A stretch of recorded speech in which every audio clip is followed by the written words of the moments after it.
O nosso trabalho hoje é sobre as doenças dengue, zika e chikungunya. As alunas são a Alexia, a Laura e a Marina Okimura, a professora Mercedes, e nós somos da turma 51. A dengue é uma doença causada por um vírus do gênero Flavivírus e da família Flaviviridae. É um vírus de RNA revestido por um envoltório icosaédrico e apresenta 4 sorotipos, o 1, o 2, o 3 e o 4. Cada sorotipo apresenta uma imunidade permanente e cruzada, a curto prazo, e todos os sorotipos podem causar doenças graves e fatais. Esse vírus tem como vetor o mosquito Aedes aegypti ou o Aedes albopictus. Esse mosquito se multiplica em depósitos de água parada acumulada nos quintais e dentro das casas. A contaminação ocorre da seguinte forma. Primeiramente, o mosquito pica o homem e transmite o vírus através da saliva. O vírus se multiplica nos órgãos-alvos, infecta as células brancas do sangue e dos tecidos linfáticos. Depois, se libera e circula no sangue. Um segundo mosquito pica essa pessoa infectada e ingere o sangue com o vírus. Esse vírus se multiplica no intestino médio e em outros órgãos do mosquito, infectando as glândulas salivares. O vírus se multiplica nas glândulas salivares e o ciclo se recomeça. Existem alguns tipos de dengue classificados de acordo com a conduta terapêutica. O grupo A é descrito como uma dengue clássica, sem sinais de alerta. O grupo B é colocado como dengue clássica com hemorragia pequena, sem sinais de alerta. O grupo C é descrito como uma dengue hemorrágica com a presença de um ou mais sinais de alerta, como plaquetas baixas e ou ausência de choque.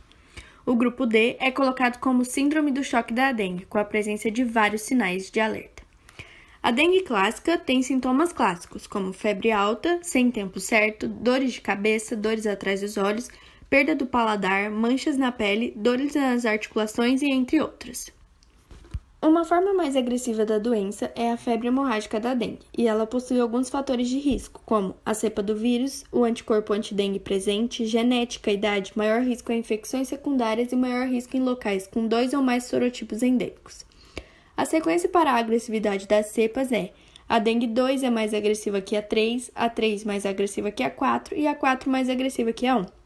A OMS classificou a febre hemorrágica da dengue segundo o grau de gravidade, como está descrito na tela. O grau 1 é com febre mais a prova do laço positivo, que é um exame. O grau 2 é o grau 1 mais pequenas hemorragias espontâneas. O grau 3 é a presença de choque, pulso rápido e fraco e PA baixa. E o grau 4, que é o mais agressivo deles, é um choque profundo, ausência de pulso de PA e pulso imperceptível. Na dengue hemorrágica, o quadro clínico se agrava rapidamente, apresentando sinais de insuficiência circulatória e choque, podendo levar à morte em até 24 horas. Os sintomas desse tipo mais agressivo de dengue são dores abdominais fortes e contínuas, vômitos persistentes, pele pálida, fria e úmida, sangramento pelo nariz, bocas e gengivas, manchas na pele, confusão mental, pulso rápido e fraco, dificuldade respiratória, sede excessiva e até perda de consciência. No Brasil, a dengue atinge todos os estados, sendo mais presente nos climas mais quentes e com períodos longos de chuva. Na maioria dos estados, o sorotipo 3 é o mais encontrado, sendo posteriormente o 2 e por último o 1, segundo dados de 2006. O tratamento para essa doença é feito basicamente com repouso e hidratação. Para a dor e febre, os remédios prescritos não podem ser à base de ácido acetilsalicílico. Além de antitérmicos e analgésicos, são prescritos antieméticos para o vômito e antipruriginosos para as manchas na pele que podem causar coceira. Para a dengue hemorrágica, o tratamento é feito para evitar o choque, podendo haver a necessidade de transfusão de plaquetas, transfusão de sangue e expansor plasmático. Bom, agora vamos falar um pouco sobre o Zika. O Zika vírus, ou Zika V, pertence ao gênero Flavivírus e à família Flaviviridae. Ele possui relação genética e sorológica com outros flavivírus importantes, como a dengue, febre amarela e febre do oeste do Nilo. O seu nome possui como origem o local de sua primeira identificação, que foi na floresta Zika, em Uganda, em 1947, em macacos da espécie Rhesus e mosquitos da espécie Aedes africanus.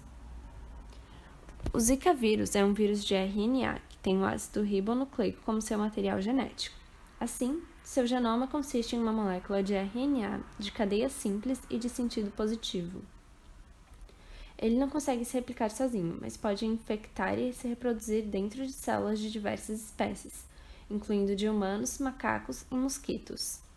Apesar de não sabermos de que tipo de células são alvo do Zika no corpo humano, os estudos com culturas de células mostram que o Zika pode infectar uma variedade de células do sistema imunológico encontradas na espécie humana. Duas principais linhagens são conhecidas, asiática e africana, sendo a linhagem asiática encontrada no Brasil, que foi identificado pela primeira vez em 2015. O envelope do vírus é formado por um conjunto de proteínas, cujo agrupamento dá o formato esférico à sua superfície, e são essas proteínas que permitem às células do nosso organismo reconhecer e identificar o vírus, de modo que o sistema imunológico possa produzir anticorpos específicos contra o micro-organismo. Com relação aos dados de Zika segundo as regiões geográficas, verifica-se que a região centro-oeste foi a que apresentou a maior taxa de incidência, seguida das regiões nordeste e norte. Atualmente, o Brasil não aponta uma situação epidemiológica de risco para o Zika vírus, e a detecção viral para o Zika V foi positiva em apenas alguns estados. Transmissão. O Zika V é um arbovírus e ele é transmitido principalmente pelos mosquitos da espécie Aedes aegypti. Quando um mosquito se alimenta de sangue picando uma pessoa infectada com o Zika, o vírus pode infectar as células deste mosquito. Depois que a infecção se desenvolveu, geralmente depois de uma semana e meia, sua saliva vai conter as partículas virais, e quando ele picar outra pessoa, essas partículas podem ser transmitidas para a pessoa em questão, que pode contrair Zika. Apesar dessa ser a via de transmissão mais comum para o vírus, outros meios de transmissão também são possíveis. Por exemplo, uma mulher grávida que contrai Zika pode transmitir o vírus para o feto em gestação ou para o bebê durante o parto. E também é crescente a evidência de que o vírus pode ser sexualmente transmissível. Quanto aos sintomas, cerca de 80% das pessoas infectadas pelo vírus Zika não desenvolvem manifestações clínicas, caracterizando os casos assintomáticos. Os principais sintomas são dor de cabeça, febre baixa, dores leves nas articulações, manchas vermelhas na pele, coceira e conjuntivite. Também podem estar presentes sintomas como edemas, dor de garganta, tosse e vômito. Esses sintomas geralmente desaparecem e a maior parte das pessoas não experimenta nenhuma sequela do Zika. No geral, a evolução da doença é benigna e os sintomas desaparecem espontaneamente após 3 a 7 dias. Mas as dores nas articulações podem persistir por aproximadamente um mês. As formas grave e atípicas são raras, mas quando ocorrem, podem evoluir para óbito. As mulheres grávidas e seus fetos têm maior risco de efeitos nocivos do Zika, devido à sua ligação com a microcefalia em recém-nascidos. A microcefalia pode envolver problemas neurológicos ou atrasos de desenvolvimento, mas esses efeitos variam muito. As manifestações da infecção intrauterina pelo Zika V são mais graves quando ocorrem no primeiro e segundo trimestres da gestação. Então, quanto mais cedo a mãe for infectada durante a gravidez, mais graves seriam os danos à criança. Em uma quantidade muito pequena de casos, o Zika pode estar relacionado a problemas neurológicos, como meningite, mielite, encefalite e a síndrome de Guillain-Barré, que é uma doença autoimune que causa paralisia e é geralmente temporária, durando de algumas semanas a alguns meses na maioria dos casos. Bom, ainda não existe uma vacina e nem medicamentos contra o Zika. Então, o tratamento é direcionado para os sintomas. Para o controle da febre e da dor, são indicados fármacos como paracetamol ou dipirona. Também é feito uso de anti-histamínicos para cuidar das erupções na pele. O uso de ácido acetilsalicílico e outros anti-inflamatórios não é recomendado, devido ao risco aumentado de complicações hemorrágicas descritas nas infecções por outros flavivírus. Os casos suspeitos devem ser tratados como dengue, devido à sua maior frequência e gravidade conhecida. No caso da gestante, deve-se ter um cuidado especial devido à relação do vírus com a microcefalia. A prevenção. A única forma de prevenção é impedindo a proliferação do mosquito, mantendo os domicílios sempre limpo e eliminando os possíveis criadouros. O uso de tela de proteção, assim como o uso de roupas que minimizem a exposição da pele durante o dia, quando os mosquitos são mais ativos, proporcionam alguma proteção às picadas, principalmente durante os surtos. Repelentes e inseticidas também podem ser usados como forma de prevenção. Agora falando então um pouquinho sobre a doença chikungunya. Essa doença é causada pelo vírus CHIKV, que é a abreviação para vírus chikungunya. Esse vírus ele é um vírus de RNA do gênero alfavírus da família Togaviridae. Os alfavírus são vírus envelopados com capsídeo de simetria icosaédrica e tamanho aproximado de 60 a 70 nanômetros de diâmetro. Esse envelope é de constituição lipídica de origem celular e apresenta em sua superfície as glicoproteínas virais E1 e E2 associadas em estrutura de heterodímero. E a glicoproteína E3 fica na extremidade dessa estrutura. O glicocapsídeo é composto por 258 cópias de proteína C e internamente contém o genoma viral. Por sua vez, o genoma é constituído por uma única molécula linear de RNA. Assim, como dito lá no início, esse vírus é um vírus de RNA. No ano de 1779, vários surtos de uma doença artrítica incapacitante de início repentino e febre alta foram registrados na África, na cidade de Batávia, atual Jacarta, na Indonésia. Na época, todos esses sintomas foram atribuídos ao vírus da dengue. Só em 1952 ocorreu o primeiro registro oficial dessa nova doença, que foi feita na Tanzânia pelo Dr. Robinson, que é esse médico ali da foto.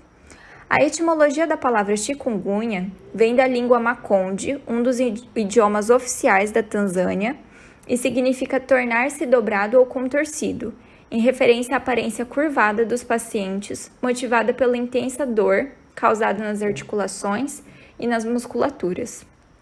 No Brasil, o primeiro caso ocorreu em 2014 na região de Oiapoque, no Amapá. Desde então, essa doença se tornou um grave problema de saúde pública, especialmente pelas condições climáticas do país, que facilitam muito a proliferação dos vetores e uma população suscetível pela ausência de defesas imunes. Sobre a transmissão e o contágio da doença.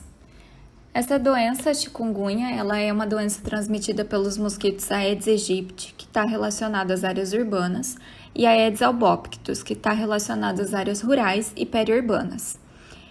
A transmissão ela se dá por meio da picada da fêmea do mosquito infectado dessas duas espécies. Não existem registros de transmissão entre pessoas. O ciclo se inicia no momento do repasto sanguíneo realizado por um vetor artrópode em um vertebrado infectado em fase virêmica, adquirindo assim partículas virais pela ingestão do sangue contaminado. Ou seja, a fêmea do mosquito vai picar um vertebrado infectado em fase virêmica e vai passar a ficar infectado também. A partir disso, ele vai picar outros animais e esses outros animais vão adquirir a doença. Para o CHIKV, são descritos dois ciclos de transmissão principais, o enzootico ou selvagem e o epidêmico ou urbano. No ciclo de transmissão epidêmico, a transmissão homem-mosquito-homem é mais verificada e tem como principal vetor relacionado o mosquito Aedes aegypti, justamente porque se tratam de áreas urbanas. A transmissão do vírus CHIKV compreende dois períodos de incubação de infecção. O período de incubação intrínseco ocorre no hospedeiro humano, caracteriza o período que antecede a fase de viremia e compreende cerca de 1 a 7 dias após a infecção.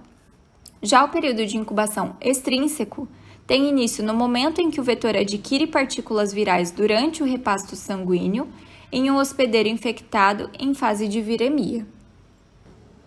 Sobre as manifestações clínicas decorrentes do chikungunya. Bom, na maioria dos casos, a incubação intrínseca ocorre entre 3 e 7 dias, e depois dessa fase de incubação começam a aparecer os sintomas. No contexto clínico, a enfermidade apresenta uma fase aguda, caracterizada desde quadros assintomáticos até quadros com manifestações clínicas com evolução aguda, subaguda ou crônica. Na fase aguda, é descrita uma febre alta acima de 39 graus Celsius com início súbito. Podem ocorrer quadros de poliartralgia, fadiga, tenossinovite, que é uma tendinite com inflamação do revestimento da bainha do tendão, acompanhada de cefaleia, manchas vermelhas na pele, conjuntivite, dores intensas nas costas, calafrios, mialgias, artroses e artrites em múltiplas articulações, náuseas e vômitos e muitos outros sintomas. Esses sinais podem permanecer por até 2 semanas e tendem a desaparecer. Cessada essa fase aguda, a maioria dos sintomas desaparecem, mas em alguns pacientes, o quadro de artroses e artrites múltiplas com dores intensas acaba permanecendo por até 3 meses, o que é caracterizado como fase subaguda, ou ainda pode persistir por até 2 anos ou mais, passando a ser chamado de fase crônica, mesmo que o vírus não seja mais detectável no paciente. Sobre o tratamento da doença. Normalmente, para a fase aguda, são adaptados os tratamentos de acordo com as características e as gravidades dos sintomas apresentados pelos pacientes, considerando doenças pré-existentes e fatores de risco para as complicações. A finalidade do tratamento é controlar febres, dores, desidratação e prevenir a falência dos órgãos e o comprometimento funcional deles. Normalmente, nesses casos, são utilizados analgésicos. Os remédios que não podem ser usados na fase de febre, que é essa fase aguda, são aspirina, corticosteroides e anti-inflamatórios não esteroides. Pacientes que apresentarem sinais de gravidade, como acometimento neurológico, sinais de choque, dispneia, dor torácica, vômitos persistentes e sangramento de mucosas, assim como todos os recém-nascidos que apresentarem suspeitas da doença, esses precisarão ser internados imediatamente.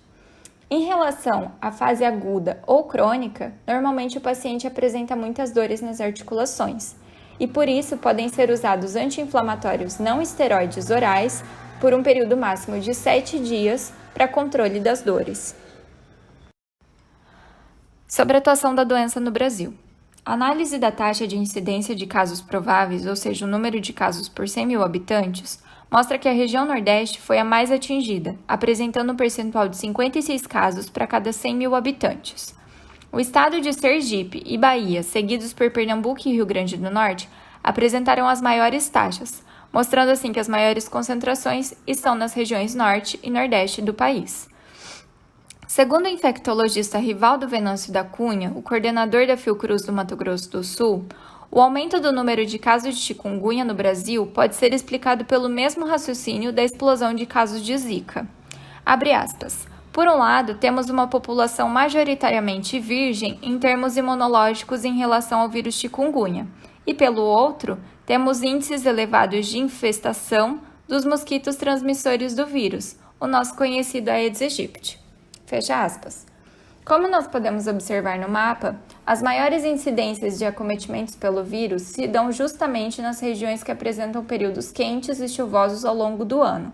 Conforme o coordenador da Fiocruz, os casos novos de chikungunya apresentam o mesmo comportamento sazonal das epidemias de dengue em consequência dos ciclos de vida dos vetores.